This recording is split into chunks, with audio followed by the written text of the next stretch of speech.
Hi, James. How are you? I'm FRANCESFOX. Glad to read this for you. Um, let's start with I'm remote viewing.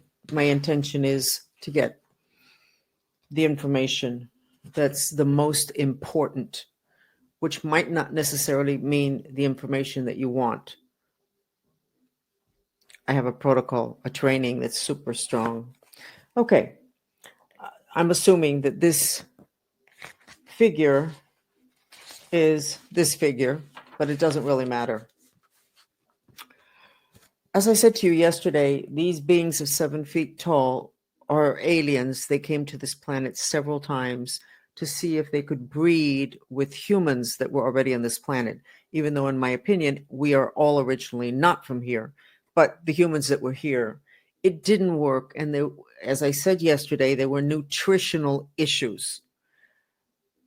I'm not getting any more in terms of that. But the nutritional issues were the biggest block.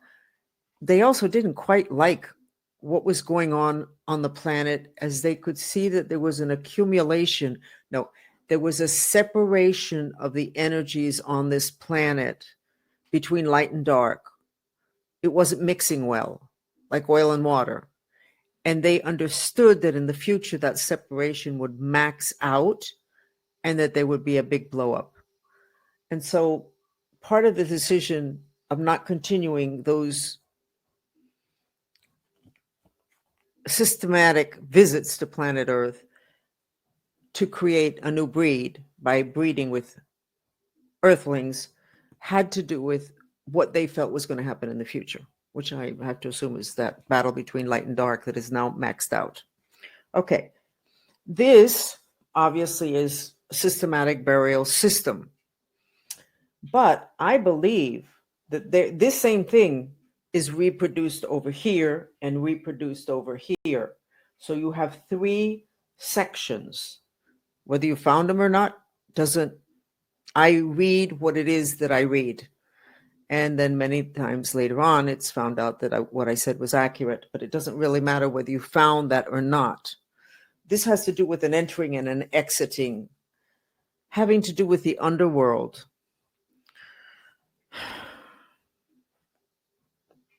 This being was not very happy about whatever time he spent on this planet.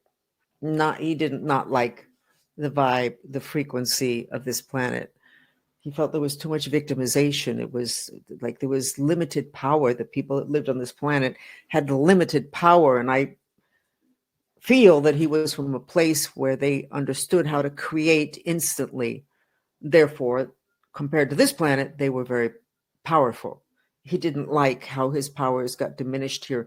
A little bit like Superman, to where kryptonite debilitated him. And kryptonite is fluorite, which is a stone for the mind, which would be contrary to what I would think. The stone for the mind should make him more powerful. But Superman, and I know it's supposed to be as a story, wasn't from here. So I'm just giving information. I don't have to necessarily understand it for it to be, we would hope, because of my training, that it's accurate. So he didn't like it here anyway. The decision was made to leave. So this is a burial site, but it's a burial site kind of like with portals to other dimensions, so that there can be a coming and a going. These 7-foot-tall man and his people didn't like the fact that they left behind bones. They didn't like that because they knew something that people that are into black magic know. Anything that's yours you're attached to it. That's why they can get a picture of yours and do black magic on it, and you will be affected by that black magic. Or they can write your name on a piece of paper and do black magic on it, and it will affect you. And then if they have something as intimate as your skeleton, this soul associated with this skeleton in that particular incarnation, it's a vulnerability. They didn't like that. I don't know why they wouldn't have been able to retrieve that, but that would have been what would have been ideal for them.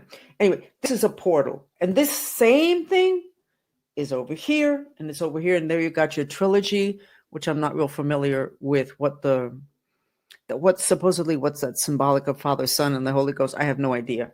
But it's 3. They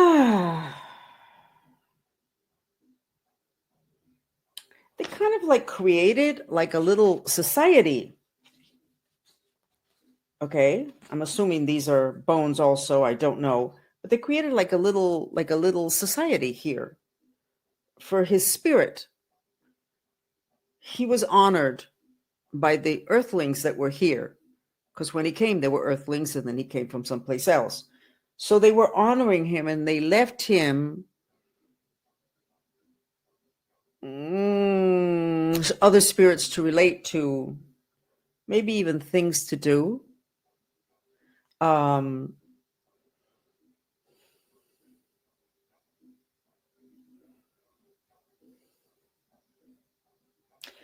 I think that this body was not supposed to have been left behind, because I can see the people on the spaceship discussing whether they should try to retrieve the bones or not.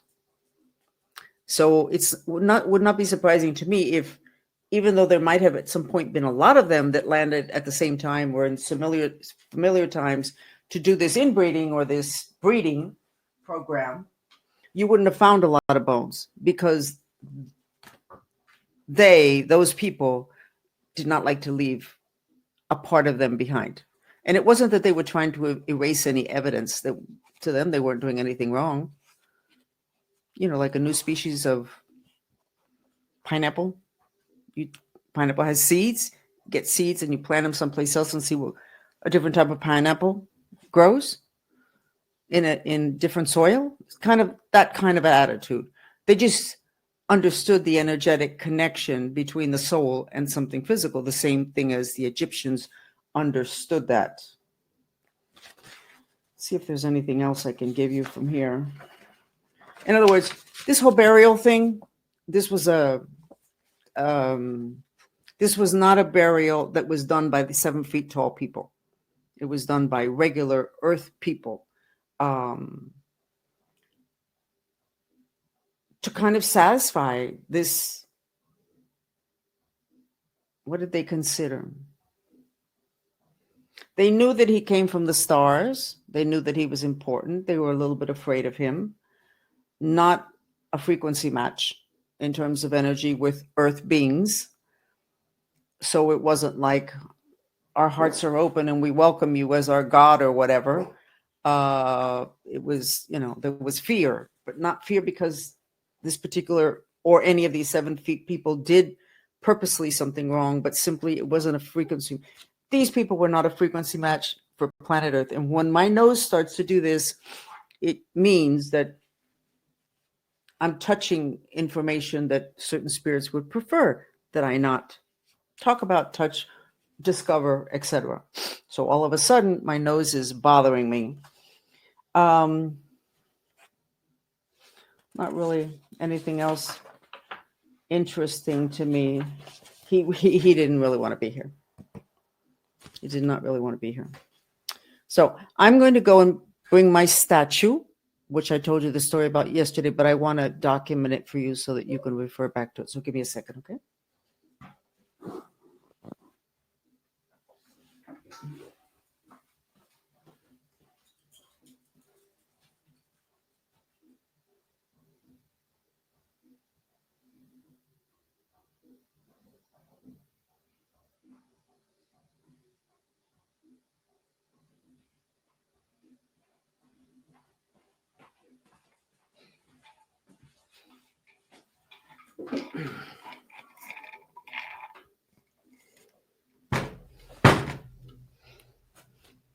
This is my friend.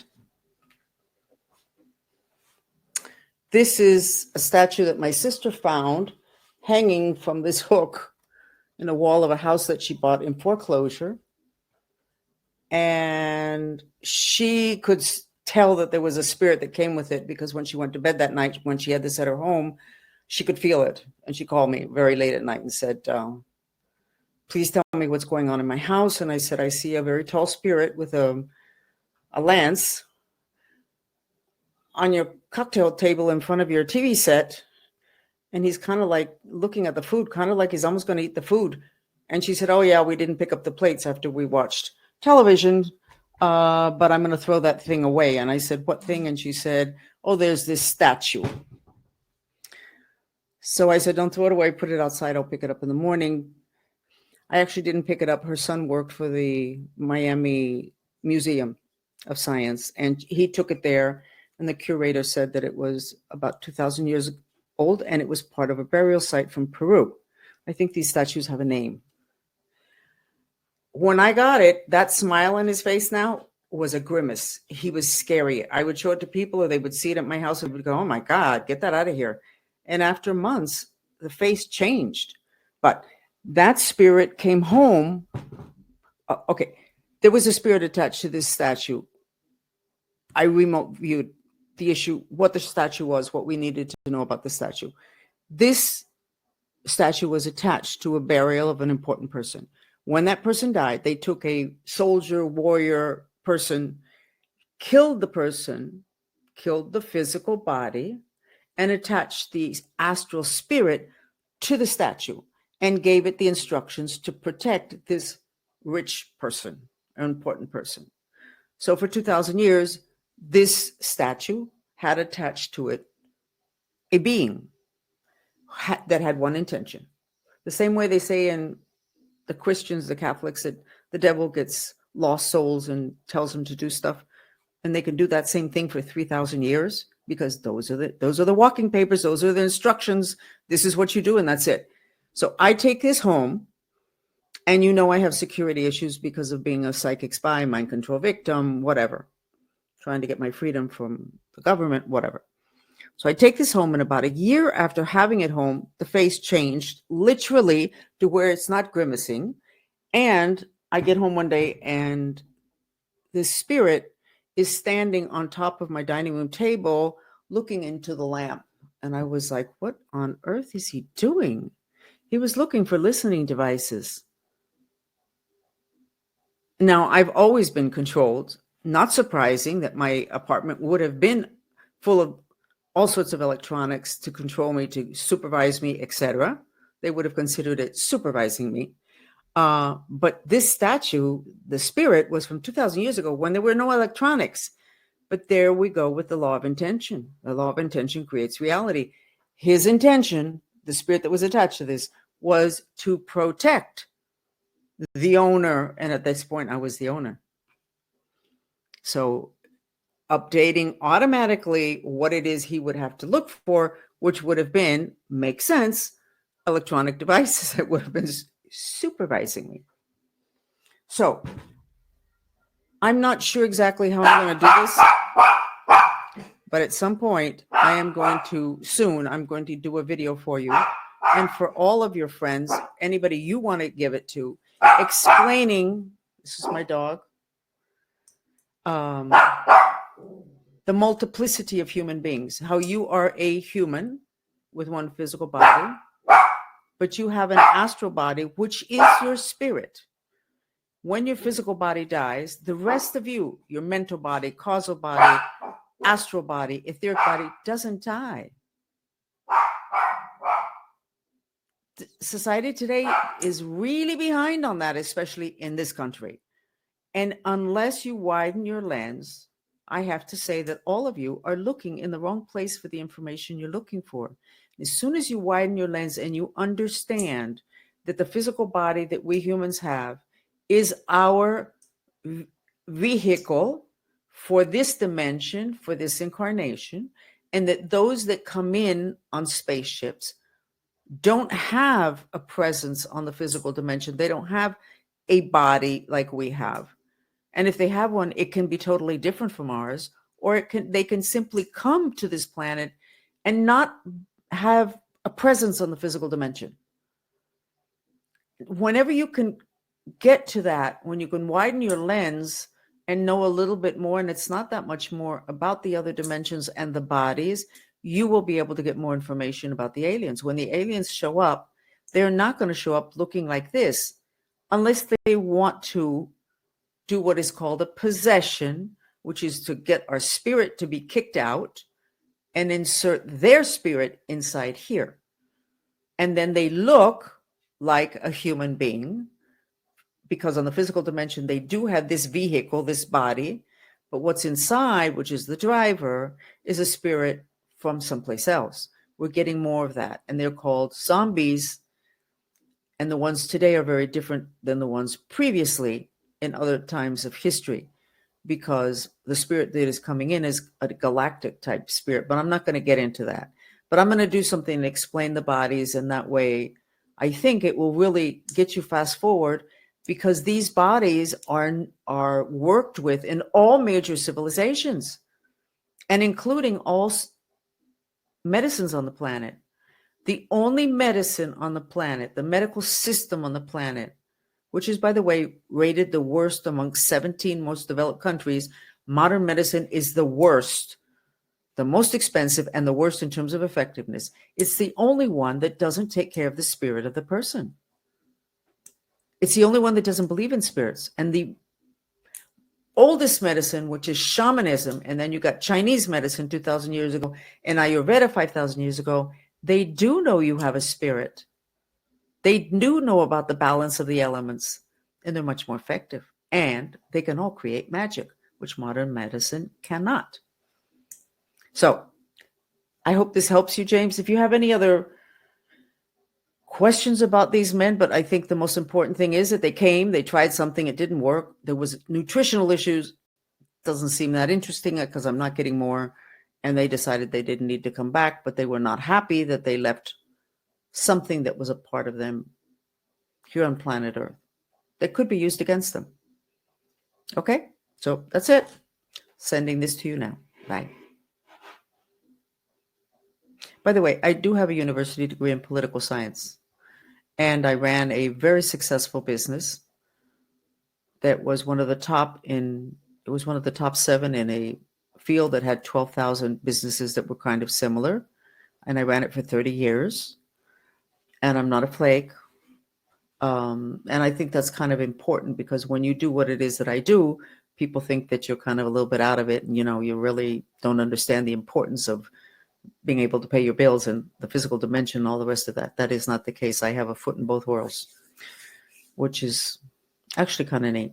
Okay.